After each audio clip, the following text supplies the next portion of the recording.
Okay, hello Missy, welcome back to my channel. तो देखिए, आज का हमारा जो वीडियो लेक्चर रहने वाला है, इस पे हम स्टार्ट करने वाले हैं हमारी एनवायरमेंटल केमिस्ट्री।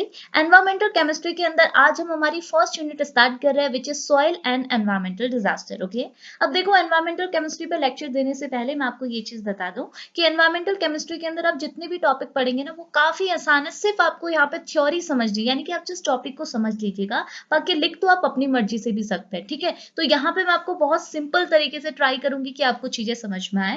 तो एनवायरमेंटल केमिस्ट्री के के अंदर आज हमारा बनने वाला है लेक्चर नंबर फर्स्ट, जिसके अंदर हमने काफी इंपॉर्टेंट से या फिर काफी सिंपल से टॉपिक पे डिस्कशन लेना है, विच इज सॉइल कंपोजिशन। यानी कि आज हमने बात करनी है कि हमको सबको पता है सॉइल क्या होती है, बट आज हमने बात करनी है कि सॉइल का कंपोजिशन कैसा होता है, यानी कि सॉइल के अंदर कौन कौन से कंपोनेंट प्रेजेंट होते हैं। बहुत सिंपल तरीके से आपको मैं आज के इस लेक्चर पे ये टॉपिक डिस्कशन में लूंगी। तो सुनिएगा, देखिए, अगर आपसे एग्जाम में क्वेश्चन सॉइल कंपोजिशन पे बनता है, तो आप डायरेक्टली सॉइल कंपोजिशन के बारे में ना लिख के फर्स्टली आप सॉइल को डिफाइन करेंगे, उसके बाद जाके अपने कंपोजिशन ऑफ सॉइल पे जाएंगे। अब सॉइल को कैसे डिफाइन करेंगे, तो देखो, डेफिनेशन भी बहुत आसान है। ये क्या बोल रहा है, सॉइल क्या होती है, यहाँ लिखा हुआ है soil are the heterogeneous mixture. तो हमको पता है सॉइल क्या होती है। अगर सॉइल के अंदर अलग अलग कंपोनेंट है, तो ऑब्वियस सी बात है कि सॉइल क्या होगा, एक टाइप का हेट्रोजेनस मिक्सचर होगा। और इस हेट्रोजेनस मिक्सचर के अंदर आपको क्या क्या देखने को मिलेगा, हमको पता है सॉइल के अंदर एयर प्रेजेंट होते हैं, एयर के मॉलिक्यूल प्रेजेंट होते हैं। सॉइल के अंदर वाटर प्रेजेंट होता है, मॉइस्चर प्रेजेंट होता है। सॉइल के अंदर inorganic as well as organic solid या फिर आप बोल सकते हो कंपोनेंट प्रेजेंट होते हैं, और साथ ही साथ माइक्रो ऑर्गेनिज्म प्रेजेंट होते हैं। तो सॉइल की एक सिंपल सी डेफिनेशन बताई हुई है कि सॉइल एक टाइप का हेट्रोजेनस मिक्सचर है, और वो मिक्सचर किस चीज का है, एयर का है, वाटर का है, inorganic as well as organic solids का है, और माइक्रो ऑर्गेनिज्म का है। इसी हेट्रोजेनस मिक्सचर को हम क्या बोलते हैं, सॉइल बोलते हैं। सिंपल सी डेफिनेशन थी। अब अगर मैं आपको कंपोजिशन ऑफ सॉइल पे बात कराऊं, तो आपने एग्जाम में कुछ इस तरीके से अपना आंसर रखना है कि अगर आप सॉइल का कंपोजिशन देखेंगे, तो सॉइल के अंदर आपके 3 कंपोनेंट होते हैं। एक्चुअल में होते 4 हैं, बट हम इसका जो क्लासिफिकेशन कर रहे हैं वो 3 कंपोनेंट में कर रहे हैं। पहला कंपोनेंट होता है आपका इनऑर्गेनिक कंपोनेंट, और एक चीज ध्यान रखिएगा, इनऑर्गेनिक कंपोनेंट को हम लोग आगे क्या बोलेंगे, मिनरल बोलेंगे, तो ध्यान रखिएगा। ठीक है, तो पहला कंपोनेंट होता है इनऑर्गेनिक कंपोनेंट, जो हमारी सॉइल में प्रेजेंट होता है। दूसरा होता है ऑर्गेनिक कंपोनेंट, देखो हमने लिखा था inorganic as well as organic component. उसके साथ साथ हमारे पास क्या होता है, वाटर एंड एयर। तो वाटर एंड एयर को हम कंबाइनली पढ़ेंगे। ठीक है, तो अब हमने क्या किया, सॉइल का कंपोजिशन बताया और बोला कि यहाँ पर इस इमेज के थ्रू हमने ये दिखाया कि हमारी सॉइल को अगर आप पार्ट करेंगे, तो सॉइल के अंदर 3 कंपोनेंट हमको मिलेंगे। एक होगा इनऑर्गेनिक कंपोनेंट, एक होगा ऑर्गेनिक कंपोनेंट, एक होगा वाटर एंड एयर वाला पोर्शन। ओके, अब देखो, इसको अब हम लोग क्या है, बाय थ्योरी पढ़ते हैं। यानी कि थ्योरी में पहले आप बताओगे कि सॉइल का कंपोजिशन होता क्या है, कौन कौन से कंपोनेंट प्रेजेंट होते हैं। उसके बाद क्या है, ये तीनों कंपोनेंट को आप सेपरेटली डिस्कशन में लेंगे विद एग्जांपल। यानी कि इनऑर्गेनिक कंपोनेंट क्या होते हैं, विद एग्जांपल आप इनके बारे में बताएंगे। उसके बाद ऑर्गेनिक कंपोनेंट क्या होते हैं, विद एग्जांपल आप इसके बारे में बताएंगे। उसके बाद क्या है, वाटर एंड एयर आपके सॉइल में जो प्रेजेंट होती है उनके बारे में थोड़ा डिस्कशन करेंगे। बस इतनी सी चीज करनी है। ओके, तो आप समझ लीजिएगा, लिख तो आप खुद से भी सकते हैं, बहुत आसान है, सुनिएगा। ठीक है, अब देखो, अगर कंपोजिशन ऑफ सॉइल पे अगर मैं आपसे बात कर रहा हूं, तो इससे पहले मैं आपको एक इमेज शो करती हूँ, ये इमेज। ठीक है, तो आप इस इमेज को देखिए। ठीक है, ये इमेज आपने ऐड करनी है अगर आपसे कंपोजिशन ऑफ सॉइल पूछा जाएगा। तो ये इमेज आपको क्या बता रही है, देखो, ये इमेज आपको फर्स्टली ये बता रही है कि अगर आप अपना सॉइल देखते हैं ना, कोई भी सॉइल देखते हैं, तो सॉइल को आप क्या कर सकते हैं, ऐसे क्लासिफाई कर सकते हैं कि आपके सॉइल में एक तो सॉलिड पोर्शन होता है। अगर आप सॉइल को उठाएंगे, तो सॉइल का कुछ ना कुछ वॉल्यूम होता है, अपना एरिया, इतना स्पेस होता है। तो वो जो सॉइल है, उसका जो सॉलिड पार्ट है, वो कितना होता है, 50% पार्ट आपके सॉइल का क्या होता है, सॉलिड होता है। और बचा हुआ 50% पार्ट आपका क्या होता है, पोर स्पेस होता है, यानी कि खाली स्पेस होता है। ऐसा क्यों बोल रही हूँ, बिकॉज देखो, जब भी हम ऐसे सॉइल को देखते हैं ना, तो सॉइल के बीच में क्या होता है, सॉइल के जो छोटे छोटे से पार्टिकल्स होते हैं, उनके बीच में स्पेस तो होता है, और उसी स्पेस में क्या प्रेजेंट होती है, एयर प्रेजेंट होती है। और साथ ही साथ सॉइल में क्या होता है, मॉइस्चर होता है, यानी कि वाटर होता है। तो ये जो एयर है, ये जो वाटर है, ये क्या क्रिएट करती है, पोर स्पेस क्रिएट करती है हमारी सॉइल के अंदर। तो हम सिंपली ऐसा बोलते हैं कि अगर आप सॉइल को देखेंगे, तो हमको पता चलेगा सॉइल में जो वॉल्यूम आ रहा है, ठीक है, उसका जो एरिया बन रहा है, वो किसकी वजह से बन रहा है, सॉलिड पार्ट की वजह से बन रहा है। और सॉइल में कितना होता है, 50% क्या होता है, सॉलिड पार्ट होता है, और बचा हुआ 40 to 60% क्या होता है, उसकी खाली जगह होती है, जहां पे हमारे एयर मॉलिक्यूल या फिर वाटर मॉलिक्यूल प्रेजेंट होते हैं। ठीक है, ये तो सिंपल सी नॉर्मल सी बात होगी। लेकिन अगर हम लोग क्या अपने सॉइल को क्लासीफाई करें, किसके बेसिस पे, कि उसमें कौन से कंपोनेंट प्रेजेंट है, तो अभी अभी जैसे मैंने बोला कि हम 3 कंपोनेंट के बारे में बात करेंगे। पहले होंगे इनऑर्गेनिक कंपोनेंट, दूसरे होंगे ऑर्गेनिक कंपोनेंट, और तीसरे होंगे आपके वाटर या फिर आप बोल सकते हो एयर, ओके, वाटर या फिर एयर, ओके। और इनऑर्गेनिक कंपोनेंट को ही हम क्या बोलेंगे, अभी आपको बताया था, मिनरल बोलेंगे, ठीक है। तो ये बोल रहा है कि अगर आप अपने सॉइल की कंपोजिशन की बात करेंगे तो इसको हम ऐसे क्लासिफाई कर सकते हैं कि हमारी सॉइल में जो मिनरल होता है यानी कि जो इनऑर्गेनिक कंपोनेंट होते हैं वो सबसे ज्यादा अमाउंट में होते हैं। परसेंटेज वाइज अगर हम देखें तो हमारी पूरी सॉइल में 45 से 50% किसका होता है, हमारे इनऑर्गेनिक कंपोनेंट का होता है। अब ये इनऑर्गेनिक कंपोनेंट क्या होते हैं विद एग्जांपल मैं आपको आगे बताऊंगी। अभी जस्ट इतनी सी बात आपने सुननी है और समझनी है कि हमारी अगर पूरी सॉइल है तो पूरी सॉइल में जो इनऑर्गेनिक कंपोनेंट का पार्ट है वो मेजर है, यानी कि 45 टू 50% हमारे सॉइल का जो पार्ट है वो किससे बना हुआ है, मिनरल से बना हुआ है, इनऑर्गेनिक कंपोनेंट से बना हुआ है। अगर ऑर्गेनिक कंपोनेंट की बात करें तो सिर्फ 5% आपका जो सॉइल का पोर्शन है वो किसका है, ऑर्गेनिक कंपोनेंट का है। और बचा हुआ 25% किसका है, एयर एंड वाटर का है, जो कि क्या बनाते हैं, पोर स्पेस क्रिएट करते हैं हमारी सॉइल के अंदर। क्लियर हुआ ना। तो ये चीज आपने ध्यान रखनी है कि सारे कंपोनेंट का परसेंटेज कितना है। सबसे ज्यादा मिनरल का है 45%, अप्रोक्स 45 से 50%। उसके बाद ऑर्गेनिक कंपोनेंट का है 5% और बचे हुए एयर और वाटर का कितना होता है, 25%, ओके। अब ये तो आपने इमेज के थ्रू समझा, अब इसको पहले आप थ्योरी के थ्रू समझेंगे, उसके बाद सारे कंपोनेंट को सेपरेटली पढ़ेंगे, ओके। तो कंपोजिशन ऑफ सॉइल पे आपने थ्योरी पे क्या ऐड करना है, बहुत आसान से पॉइंट है, सुनिएगा। तो पहला पॉइंट आपको ये बोल रहा है there are variety of substance present in a soil. तो ये बोल रहा है अगर आप सॉइल में कंपोनेंट देखेंगे, अलग अलग सब्सटेंस देखेंगे, तो आपको वैरायटी ऑफ सब्सटेंस अपने सॉइल के अंदर देखने को मिलेंगे। और उन सब्सटेंस को अगर हम क्लासिफाई करें तो हम बोल सकते हैं हमारी सॉइल में कौन कौन से कंपोनेंट प्रेजेंट है, कौन कौन से सबस्ट्रेट प्रेजेंट है। एक होता है आपका मिनरल जिसे हम बोलते हैं इनऑर्गेनिक कंपोनेंट, एक होता है आपका ऑर्गेनिक कंपोनेंट, एक होता है आपका वाटर और एक होता है आपका एयर। तो इन्हीं के बारे में तो हमने पढ़ा और इनकी परसेंटेज भी बताई कि मिनरल की होगी 45%, ऑर्गेनिक की होगी आपकी 5% और इन दोनों की होगी आपकी 25%। क्लियर हुआ ना। अब थर्ड पॉइंट आपको क्या बोल रहा है ना, देखो थर्ड पॉइंट आपको ये बोल रहा है कि ये जो चार कंपोनेंट की बात हमने करी, इन चारों कंपोनेंट की जो परसेंटेज है ना ये फिक्स नहीं होती। ऑब्वियस सी बात है, फिक्स होगी भी नहीं। देखो कुछ चीज फिक्स नहीं होती। अगर आप हमारी बॉडी के अंदर क्या है, हमारे जैसे आरबीसी डब्ल्यूबीसी है, इनके अगर आप अमाउंट की बात करेंगे ये भी तो फिक्स नहीं रहते। इनका क्या होता है, अप्रॉक्स की बात हम कहते हैं कि हाँ इन इतने मिनरल्स हमारे पास, मतलब हम लोग क्या अप्रॉक्स की बात करते हैं कि हाँ इतने की अप्रॉक्स हमारे पास ये कंपोनेंट प्रेजेंट होगा। तो वही चीज बोल रहा है कि अभी तो हम यहाँ पे एक्यूरेट बता रहे हैं कि मिनरल्स कितना परसेंट पे होने चाहिए, 45 में, ऑर्गेनिक 5 में और वाटर एंड एयर 25 में। बट एक्चुअल में क्या होता है, इनका परसेंटेज ये फिक्स नहीं होता है। ये क्या कर सकता है, वरी कर सकता है, चेंज हो सकता है। हम जस्ट अप्रॉक्स लेते हैं कि मिनरल का परसेंटेज 45 है, वाटर एंड एयर का परसेंटेज 20 to 25 है और आपके ऑर्गेनिक मैटर का कंपोनेंट परसेंटेज कितना है, 5% है, ओके। अब नेक्स्ट पॉइंट यहाँ पर को क्या बोल रहा है, ये बोल रहा है water and air is present in an space between the soil particle but there is a variation in a ratio of a pores filled by the air and water. तो वही चीज बोल रहा है, देखो हमारे पास चौथे तीसरे कंपोनेंट क्या है, वाटर एंड एयर है। तो ये बोल रहा है आपके जो वाटर एंड एयर है वो हमारी सॉइल में कहाँ प्रेजेंट होता है, सॉइल के पार्टिकल के बीच में जो स्पेस होता है वहां हमारे क्या होता है, वाटर एंड एयर प्रेजेंट रहते हैं, ओके। और ये वाटर एंड एयर का जो रेशियो है, यहाँ पे हम 25% का ये रेशियो लेते हुए चल रहे हैं। ये रेशियो भी क्या होता है, फिक्स नहीं होता है, इसमें भी आपको वेरिएशन देखने को मिलती है। और ये वेरिएशन क्या है, सीजन वाइज भी हो सकती है, वीकली भी हो सकती है, डेली भी हो सकता है। मतलब एक ही सॉइल के अंदर आपको सीजन के टाइम पे, मतलब पहले दूसरी सीजन आ रही है, विंटर आ रही है, फिर आपकी समर आ रही है, तो आपको क्या देखने को मिलेगा, सीजन के चेंज होने के साथ साथ इनका जो परसेंटेज है, वाटर और एयर का जो परसेंटेज है सॉइल के अंदर वो चेंज हो रहा है। आइदर ऐसा हो सकता है कि हर वीक चेंज हो रहा होगा, आइदर ऐसा भी हो सकता है कि डेली आपकी सॉइल और water sorry air and water का जो परसेंटेज है सॉइल के अंदर वो चेंज होगा। तो ये चीज आपने कहाँ लिखनी है, कंपोजिशन ऑफ सॉइल पे, जिसके अंदर हमने सिर्फ इतनी सी बात की कि हमारी सॉइल के अंदर क्या होता है, वैरायटी ऑफ सबस्ट्रेट्स प्रेजेंट होते हैं, जिनको अगर हम क्लासिफाई करें तो हम बोल सकते हैं चार चीजें, mineral, organic matter, water and air. इनका परसेंटेज हमने अप्रॉक्स तो बताया, बट ये परसेंटेज आपका फिक्स नहीं होता। साथ ही साथ वाटर एंड एयर का परसेंटेज भी आपका फिक्स नहीं रहता, इनका रेशियो हम 25-25 तो बोलते हैं, बट ये फिक्स नहीं होता, ये सीजन के साथ साथ वीकली एंड डेली भी इवन चेंज हो सकता है। सिंपल सी बात है, ये पॉइंट ऐड करना है, ओके। अब इसके बाद हम लोग हमारे पर्टिकुलर कंपोनेंट पे बात करते हैं। पहला क्या है, इनऑर्गेनिक कंपोनेंट, जो कि आपका मेजर में था, 45% में था, जिसको हम लोग क्या है, मिनरल भी बोलते हैं। अब ये इनऑर्गेनिक कंपोनेंट होते क्या है, इनका फंक्शन क्या है और इनको इनके एग्जांपल्स क्या है, इनको अब हमने डिस्कशन में लेना है, ओके। अब सुनिएगा क्या लिखा हुआ है। तो फर्स्ट ये बोल रहा है inorganic component are derived from the rocks and minerals. तो ये बोल रहा है जो आपके सॉइल में इनऑर्गेनिक कंपोनेंट, ये जो मिनरल्स है, ये कहाँ से हमको ऑब्टेन होते हैं। तो ये ये हमको ऑब्टेन होता है कहाँ से, रॉक्स से, ओके, और साथ ही साथ मिनरल से, ओके। अब दूसरी चीज क्या लिखी हुई, ये बोल रहा है 50% of a total mass of a soil is a inorganic material, यानी कि ये बोल रहा है हमारी सॉइल का जो 50% पार्ट है, यानी कि जो मेजर पार्ट है, वो किसका बना हुआ है, इनऑर्गेनिक मटेरियल यानी कि मिनरल का ही बना हुआ है, ओके।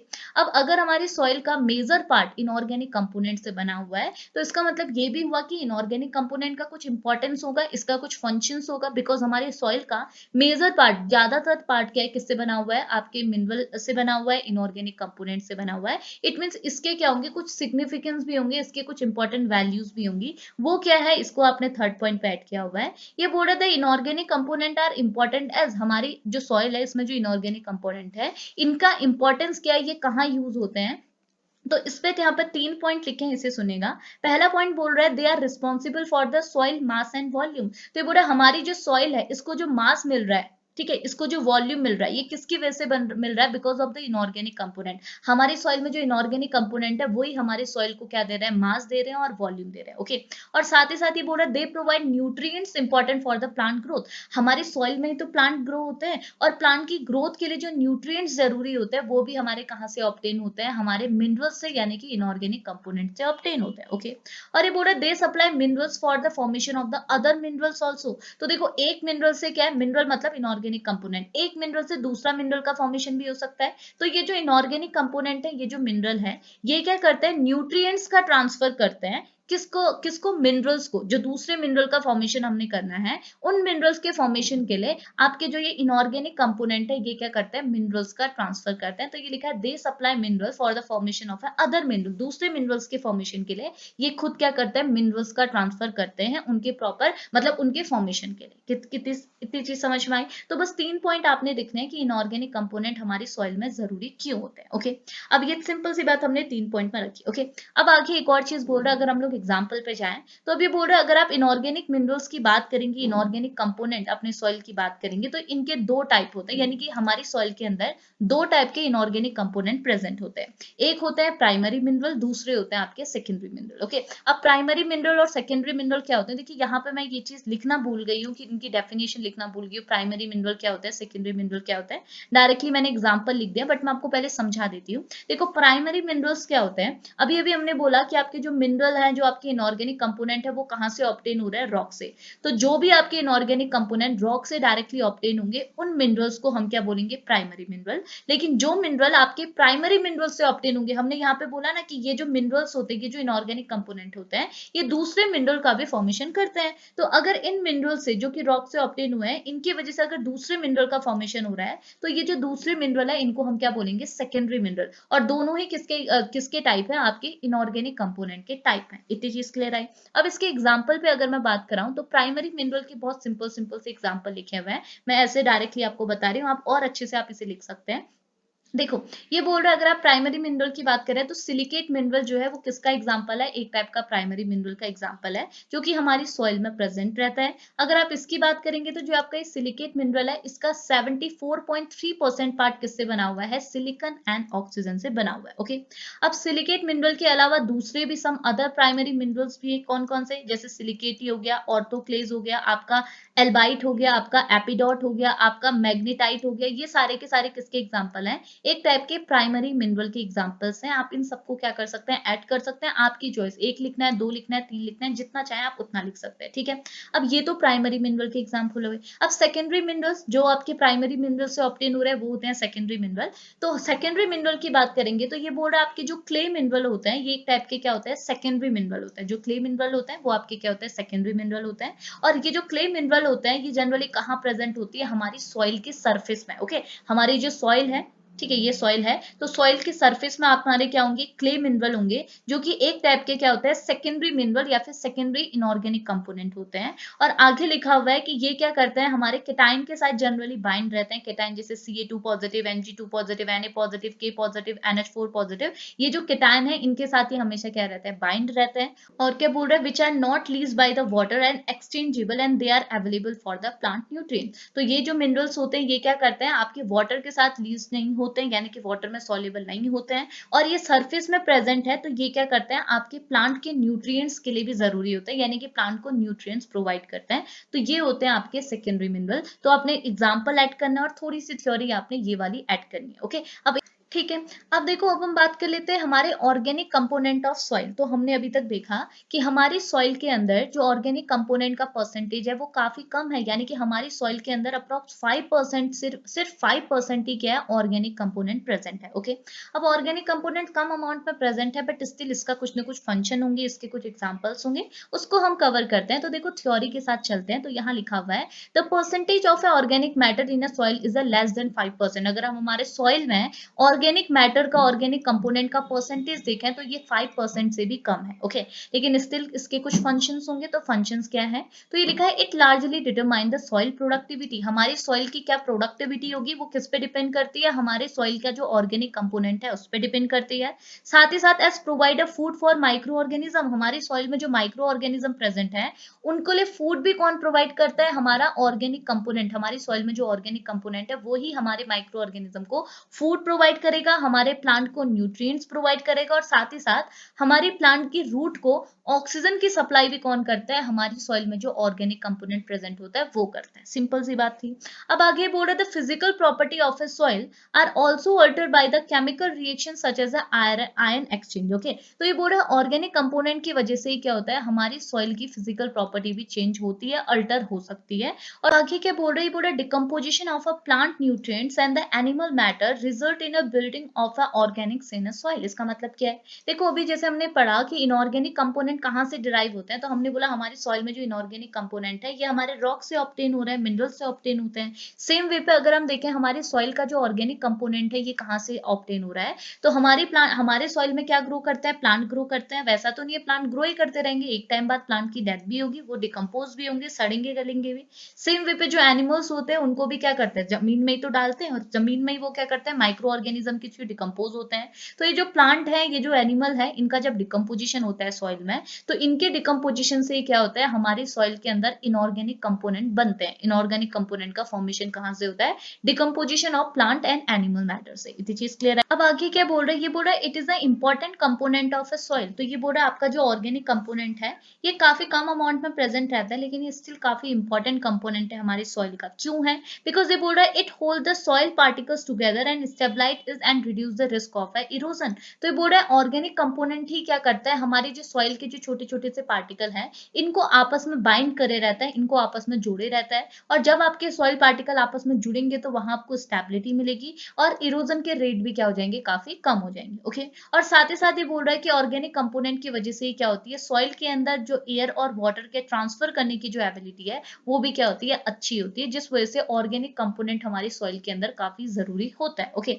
अब यहाँ पे कुछ एग्जाम्पल लिए हुए हैं, तो सुनिएगा। हमने ऑर्गेनिक कंपोनेंट क्या लिए हुए हैं, पहले है फैट, रेसिन एंड वैक्स। तीनों ही हमारे ऑर्गेनिक कंपोनेंट है जो सॉइल में प्रेजेंट रहते हैं। अब इनकी इंपॉर्टेंस क्या है, तो ये देखो हमको पता है फैट्स आपके क्या होते हैं, हाइड्रोफोबिक होते हैं, वाटर को रिपेल करते हैं। तो यही बोल रहा है कि ये जो ऑर्गेनिक कंपोनेंट है ये क्या करते हैं, हमारी सॉइल की फिजिकल प्रॉपर्टी को अफेक्ट कर सकते हैं। कैसे कर सकते हैं, ये हमारी सॉइल में जो वाटर प्रेजेंट है उनको रिपेल कर सकते हैं, जिसकी वजह से सॉइल की फिजिकल प्रॉपर्टी अफेक्ट होगी। ओके, दूसरे क्या होते हैं, दूसरे होते हैं आपके सैक्राइड। तो सैक्राइड भी क्या होते हैं, एक टाइप के ऑर्गेनिक कंपोनेंट होते हैं जो हमारी सॉइल में प्रेजेंट होते हैं। और सैक्राइड के एग्जाम्पल पे आप सब रख सकते हैं, जैसे सेलुलोज हो गया, स्टार्च हो गया, हेमी सेलुलोज हो गया, गम हो गया। ये सब के सब क्या है, एक टाइप के सैक्राइड के एग्जाम्पल हैं जो कि हमारे ऑर्गेनिक कंपोनेंट की तरह हमारे सॉइल में प्रेजेंट रहते हैं। अब इनका फंक्शन क्या है, इनका फंक्शन ये है कि हमारे सॉइल के अंदर जो माइक्रो ऑर्गेनिज्म प्रेजेंट है इनको फूड सोर्स, यानी कि इनको जो खाना होता है ये कौन प्रोवाइड करता है, हमारे सॉइल के अंदर जो ऑर्गेनिक कंपोनेंट सैक्राइड्स प्रेजेंट है ये प्रोवाइड करता है। और माइक्रो ऑर्गेनिज्म हमारी सॉइल के अंदर होना तो बहुत ज्यादा जरूरी है, सॉइल को मेंटेन करता है माइक्रो ऑर्गेनिज्म, और इस माइक्रो ऑर्गेनिज्म को जो फूड प्रोवाइड करते हैं वो कौन होते हैं, हमारे ऑर्गेनिक कंपोनेंट सैक्राइड्स। ओके, अब आगे क्या लिखा हुआ है, नाइट्रोजन कंटेनिंग ऑर्गेनिक्स। हमारे सॉइल में क्या है, कुछ ऑर्गेनिक कंपोनेंट होते हैं जिसे हम बोलते हैं नाइट्रोजन कंटेनिंग ऑर्गेनिक्स, जैसे आपका ह्यूमस हो गया, अमीनो एसिड हो गया, अमीनो शुगर हो गया, ये सारे के सारे क्या होते हैं, नाइट्रोजन कंटेनिंग ऑर्गेनिक्स होते हैं। ये भी क्या है, एक टाइप के ऑर्गेनिक कंपाउंड है जो हमारे सॉइल में प्रेजेंट होते हैं। और इनके फंक्शन की बात करें तो ये क्या करता है, हमारे सॉइल को नाइट्रोजन को प्रोवाइड कराते हैं। और नाइट्रोजन हम सबको पता है हमारे सॉइल के लिए, हमारी प्लांट की ग्रोथ के लिए बहुत ज्यादा जरूरी होता है, नाइट्रोजन एंड फॉस्फोरस। तो यही बोल रहा है कि ये नाइट्रोजन कंटेनिंग ऑर्गेनिक्स जो है ये भी हमारे ऑर्गेनिक कंपोनेंट है जो कि हमारी सॉइल को क्या करता है, नाइट्रोजन को प्रोवाइड कराते हैं। बस ये मटेरियल आपने किसके अंदर लिखना है, ऑर्गेनिक कंपोनेंट के अंदर लिखना है। अब देखो लास्ट कंपोनेंट बच गया हमारा वाटर एंड एयर, छोटू सा है, इसको भी आप सुनिएगा। तो देखो वाटर पे आपने क्या पॉइंट लिखना है, तो ये यहाँ पर सिंपली बोल रहा है कि mineral soil contain 20 to 30% of a water and only half of it is available to the plant. तो ये बोल रहा है हमारे जो सॉइल है इसमें 20 to 30% तो वाटर प्रेजेंट रहता है, लेकिन इस 20 to 30% में से सिर्फ आधा, इनका आधा यानी कि 15% जो वाटर है वो किसके लिए अवेलेबल रहता है, प्लांट के लिए। रिमेनिंग वाटर क्या होता है, कहीं और यूज होता है, जैसे वाटर साइकिल चल रही है वहां पर यूज हो जाएगा या फिर कहीं दूसरे फंक्शन में यूज हो जाएगा, लेकिन सिर्फ आधा ही वाटर कहाँ तक जाता है, प्लांट तक जाता है। अब वाटर अगर सॉइल में प्रेजेंट है तो वाटर का भी कुछ रोल होगा, तो वाटर का क्या रोल होता है, ये क्या करता है, प्लांट तक न्यूट्रिएंट्स को पहुंचाता है। कैसे पहुंचाता है, देखिए ये आपकी सॉइल है, ये ऊपर आपका प्लांट है, नीचे प्लांट की क्या लगी हुई है, रूट लगी हुई है। अब सॉइल में क्या होता है, वाटर मॉलिक्यूल प्रेजेंट होते हैं, तो ये वाटर मॉलिक्यूल क्या करता है, हमारी सॉइल में जो मिनरल्स प्रेजेंट है इन मिनरल्स को उठाते हैं और रूट के थ्रू क्या करते हैं, इन मिनरल को कहां तक पहुंचाते हैं, प्लांट तक पहुंचाते हैं। तो ये फंक्शन किसका होता है, हमारे वाटर का होता है। अब ये बोल रहा है soil water is a part of a global hydrological cycle, यानी कि हमारा जो सॉइल में जो वाटर है वो आधा वाटर कहाँ यूज हो जाता है, ग्लोबल हाइड्रोलॉजिकल साइकिल में हो जाता है, जो कि हमें ये इंडिकेट करता है कि ऊपर से यानी कि एटमॉस्फेयर से हमारा क्या होता है, पानी एज अ प्रिसिपिटेट गिरता है, ठीक, और वो क्या है, वापस से क्या है, ग्लोबल हाइड्रोलॉजिकल साइकिल के थ्रू वापस से हमारे एटमॉस्फेयर तक पर पहुंच जा रहा है। किसके थ्रू पहुंच रहा है, ट्रांसपायरेशन के थ्रू और इवेपोरेशन के थ्रू। तो आधा वाटर तो हमारा प्लांट यूज कर लेता है और आधा हमारा ग्लोबल हाइड्रोलॉजिकल साइकिल के थ्रू यूज हो जाता है। ओके, अब लास्टली बात कर लेते हैं एयर पे।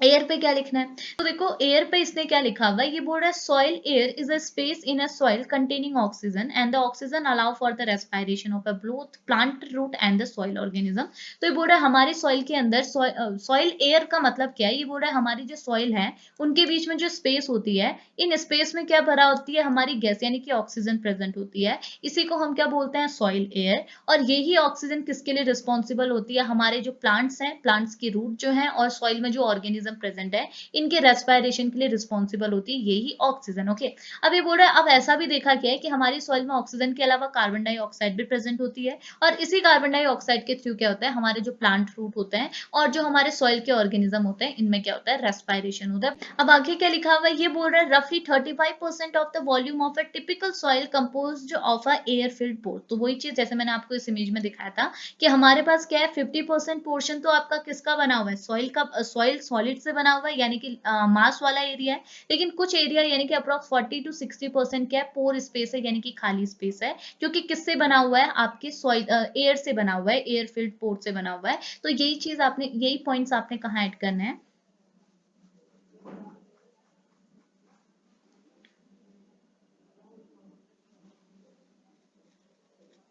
किससे बना हुआ है, आपके एयर से भरा हुआ है। तो यही पॉइंट्स आपने किसमें ऐड करना है, एयर पर। तो ज्यादा कुछ नहीं है, देखो सिंपल से है, अपने मन से भी थोड़ा बहुत आप ऐड कर सकते हैं, अगर आप चीजों को समझ गए तो थोड़ा तो आप अपने मन से ऐड कर सकते हैं, ठीक है।